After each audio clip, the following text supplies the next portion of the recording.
Bueno, con la finalidad de seguir ampliando el canal, los conocimientos que tenemos sobre la estadística y eh, varias cosas más, los invito nuevamente a acompañarme en esta odisea que se llama generadores congruenciales. ¿Qué son los generadores de congruenciales y por qué existen? Los generadores congruenciales vienen a dar solución a que nosotros no podemos generar números aleatorios en la vida real, tampoco los seres humanos, ni las computadoras y otros patrones sociales pues no son totalmente aleatorios. Se dice que en parte la naturaleza es aleatoria, pero también viene dependiendo a fenómenos físicos como el frío, la humedad. O sea, el colectivo total es lo que hace que nosotros percibamos eso como aleatorio. Eh, por ejemplo, los copos de nieve, el patrón de los copos de nieve está muy ligado a la humedad, al frío, a muchas cosas físicas que pues hace que parezca aleatorio. Hay gente que puede manejar esos patrones, pero igualmente hay una pizca de aleatoriedad porque nosotros no somos perfectos en ninguno de esos procesos. Ahora, cuando nosotros generamos en el computador, por ejemplo, en el caso de un runif o en el caso de Python un numpy.random.uniform, nosotros lo hacemos es dependiendo de los generadores que ellos posean. Naturalmente se utilizaba Randu, hoy en día ya no se utiliza Randu, pero porque hay mejores patrones, mejores formas de sacar números aleatorios. Esto va a ser una parte, va a ser dividida en dos partes, donde vamos a aprender sobre los generadores congruenciales lineales y mixtos, y una segunda parte donde vamos a aprender sobre el algoritmo de Bayes-Duran, que es un algoritmo difícil. Bueno, no es difícil, pero su entendimiento es complejo para un estudiante de sexto semestre de universidad o para alguien que quiera aprendérselo por sí mismo. Entonces, vamos a dar un ejemplo de números aleatorios. Entonces, un ejemplo de números aleatorios sería los microsegundos en los que tú tardas en hundir una tecla para que te suelte un procedimiento en Python. Entonces, por ejemplo, ahí llamamos nosotros a la fecha, a la hora, que eso fue anoche. Y pueden ver los milisegundos, que son la última parte que se ven aquí, ¿cierto? Entonces, ¿qué hago yo? Yo puedo transformar esto en una cadena de caracteres y pedir simplemente el sexto valor, o sea, el sexto hacia atrás, que sería el 8, y el último valor, que sería la longitud total, que sería 6. Entonces, pido el valor 8999266, que son mis microsegundos en esa hora exacta, en ese minuto exacto. Bueno, microsegundos no se dice milisegundos. Entonces, yo voy a pedir del segundo al quinto valor, que sería de 9 a 6, que sería 9926. Listo, ya lo tenemos. Ya tendríamos un número aleatorio y aparte de eso sería muy complejo volverlo a replicar. Entonces ahí viene el segundo problema, que hay que replicarlos. Si vamos a crear un generador de números aleatorios, tenemos que poder replicar los números aleatorios. Entonces ahora venimos acá. Eh, Generadores de números pseudo aleatorios. No son aleatorios, son pseudo, que es un falso aleatorio. Entonces, anteriormente utilizaba random, que pues se aplica con bj más 1 es igual a bj eh, por, esto es un número cualquiera, es 655339, que sería nuestro a, pero ya pasaremos a explicar eso en profundidad después. Módulo 2 a la 31. Y esto pues está citado en el 1 de la bibliografía, sino que pues no voy a pasar las diapositivas ahora porque no las tengo completas, porque todavía falta Bayes-Duran y transformar esto a una distribución uniforme. Entonces, ¿qué es lo que hacemos?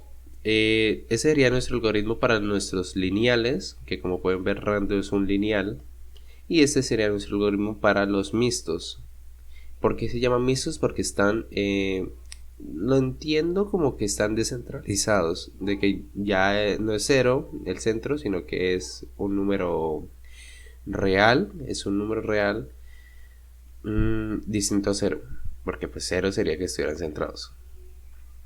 Entonces, ¿quiénes utilizan esto? Entonces, por ejemplo, random, que se puede en esta bibliografía o en la segunda, se puede estudiar qué otros generadores tenemos. Hay muchísimos. Entonces, venimos con random, que ese es un ejemplo cualquiera de random. Yo estoy tomando aquí tres valores de los microsegundos, que sería mi semilla, ¿cierto? Milisegundos, tres valores de los milisegundos, que sería mi semilla, y acá también tres valores de mis milisegundos, que sería mi semilla. Y también empezamos a hallar valores tanto por Mersenne Twister como por random. Pues ahí no se ve mucho la diferencia, ¿no? Entonces, quedó súper pequeño, pero creo que alcanza a ver. Entonces ahí venimos a ver el algoritmo, que sería: inicia el vector x, establezco un x0 que pertenezca a 0 a m, o sea, el conjunto abierto 0m, o sea que x va a ser mayor a 0 y menor que m. Establezca un a, ¿cierto? El a ahorita lo estudiamos. Establezca un c y pues póngalo de la siguiente forma. El siguiente número va a ser xi, que será igual a por xi menos 1 más c mod m. ¿Qué sería xi menos 1? Sería x0. Y mod m, pues m sería un número de este estilo. 2 a la 31, 2 a la 5. Con Mersenne Twister, pues necesitamos números de Mersenne para hacer el módulo. En cambio, con random no necesitamos números de Mersenne. En caso contrario, bueno, entonces en caso de xi sea igual a x0, termine, o sea, rómpame el ciclo ya. Hasta ahí llegó mi... ¿Cómo se llama eso? Son funciones que se reutilizan. En ese momento no tengo el término. En caso contrario, inserte xy en la posición y de x, del vector x. Y es igual a y más 1. En lo anterior hay algunas condiciones que potencian el algoritmo. Y pues se puede revisar en la bibliografía 2. Entonces, tenemos que la SID es igual al valor x. Para ahí en el rango n-1, dos puntos, b va a ser igual a SID de i por a más c, módulo m-1, que es un número primo de Mersenne. Incluso 2 a la 31 es un primo doble de Mersenne. Si b es igual a mi primer valor, entonces termina el ciclo. Y en caso contrario, pues agrégueme a la semilla, al vector x, agrégueme el valor b. Pero esto pues en R se trabaja distinto, en Python se trabaja así. Lo que hay que entender es el algoritmo de acá. Es muy importante entenderlo. Entonces, ahora vamos a ver los lineales versus los mixtos. Entonces, podemos ver que el patrón es similar. Siempre empieza pequeño y después se distribuye, pues, casi que uniformemente alrededor del plano. Entonces, decimos que estos van a hacer una comparación simplemente con un c igual a 1, que es distinto al c igual a 0 acá. Listo, no es mucho el cambio. Esto de aquí ya se ha vuelto uniforme, o bueno, casi uniforme, porque eso es un patrón de 0 a 1, donde podemos ver que en efecto la media no uniforme es 0,5 y la varianza es 0.083. En ese caso pues vemos que uno es 0,5, cercano a 0,5, y el otro es 0.098. En cambio, por Mersenne Twister, pues pareciera que nos aproximáramos más lento a la media, pero más rápido a la varianza. Entonces sería 0.45 para la media, entonces casi 5, y 0.087 para la varianza. Y hablamos de, por último, del periodo. Esto pues es importante hablarlo. Este algoritmo no es infinito, peca pues como todo cálculo matemático a que tiende a algo, ¿cierto? Y pues este tiende otra vez al primer valor. Entonces, ¿qué es lo que pasa? Nosotros lo que vamos a hallar es un periodo que va a estar entre 0 y m. Hay periodos más cortos, hay periodos más largos. También depende mucho de la semilla inicial, también depende mucho del A, dependen de... El C casi no importa, el C realmente no importa, simplemente descentraliza. Entonces, lo más importante para nosotros es saber que la semilla y el A, módulo M, que en este caso módulo M es 2 a la 5, ¿cierto? Pues tengan un periodo largo. Por ejemplo, yo sé que este caso en particular, tiene un periodo de 30 datos, creo que son 30 elementos. Puede ser que encuentre uno de... No va a encontrar más. 30 lo último porque como estamos aplicando Mersen Twister, entonces se pierde un dato por los grados de libertad de Mersen. Bueno, lo podríamos denominar así, pero realmente no son grados de libertad. Bueno, entonces pasemos ya a lo práctico. Pasemos a los terminales, ¿no? Entonces entramos a Nevin. Vamos a... Creo que no se ve bien. ¿Sí se ve bien? Bueno, esperemos a que se vea bien. Vamos a guardar ese documento como un documento en Python, cualquiera. Que le ponemos prueba. Ya está como Python. Entonces, ¿qué vamos a hacer? Nosotros vamos a importar varios paquetes. Bueno, no importemos nada. Vamos a trabajar congruencial. Entonces, ¿qué vamos a hacer en el congruencial? Vamos a aplicar un def, ¿cierto? Vamos a definir una función. ¿Por qué una función y no simplemente escribir sobre el papel? Porque pues las funciones son reutilizables. Es importante que ustedes reutilicen las cosas. Entonces vamos a llamarlo con. ¿Qué vamos a pedirle al congruencial? O que el congruencial que me va a pedir a mí. Me va a pedir un n, ¿cierto? No está definido. Un x, que tampoco está definido.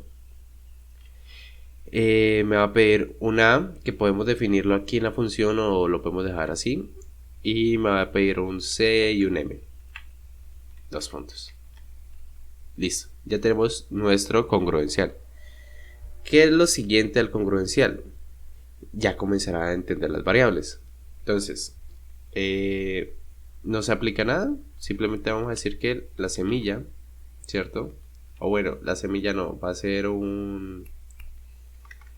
Digamos que esto es un random, R, random de R.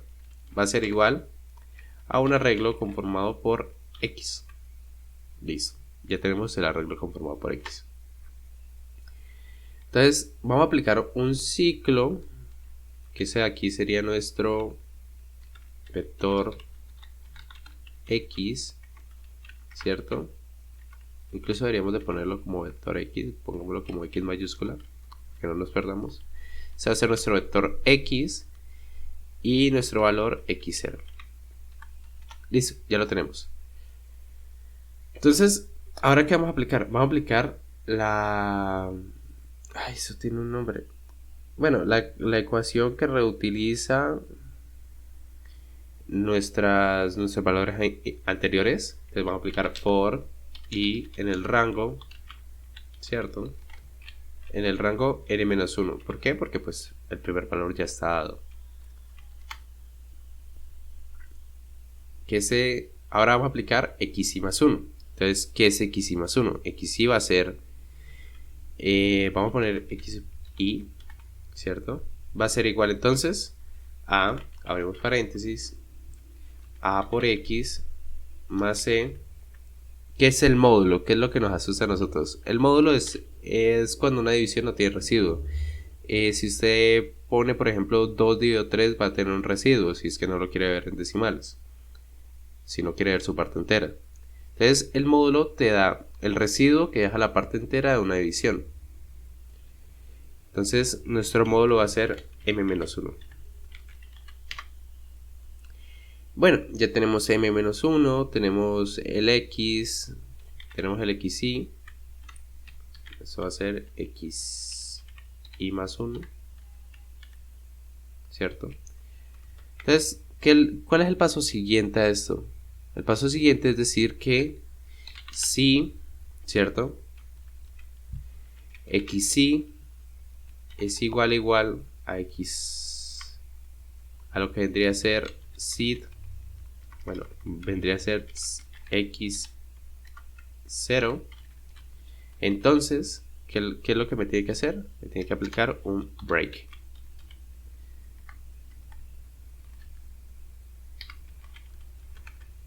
Caso contrario, pues siga el proceso. Entonces, ¿qué es lo que vamos a hacer? Hay varias formas de agregar un último elemento a Python. Está, por ejemplo, x.append, que sería sub xy, ¿cierto?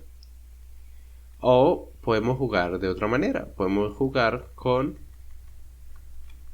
Eso aquí está... Aquí hay un errorcito. Listo. ¿Cuál es la otra forma en la que podemos jugar? Nosotros podemos jugar diciéndole que, como en Python se pueden sumar arreglos, x va a ser más igual a, abro un corchete, xy. Y pues regréseme, return x. Entonces vamos a jugar con el que teníamos allá en el ¿qué es? En la prueba. Entonces vamos a imprimir, ¿cierto? Un cong de 120, que vamos a poner el valor 1. No, es 9. Este es 3, este es 2 y este acá es 2 a la 5, que es 32 menos 1, 31, ¿cierto? Y también vamos a imprimir pues de una vez, eso asociamos esto a un valor, vamos a ponerle z, vamos a imprimir z, coma, vamos a imprimir la longitud de z, demostrando que cuando aparezca un periodo, pues esto de aquí va a romper nuestra sucesión.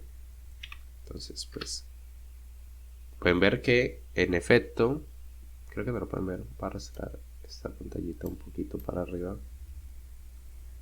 Pueden ver que en efecto el arreglo, ¿cierto? Va hasta 23 y aquí se rompe. En una longitud de 30 se rompe el arreglo. ¿Por qué? Porque volvemos al periodo.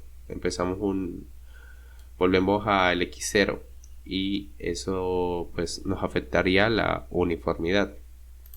Listo, entonces ya lo tenemos. Eso sería todo con la parte de los congruenciales.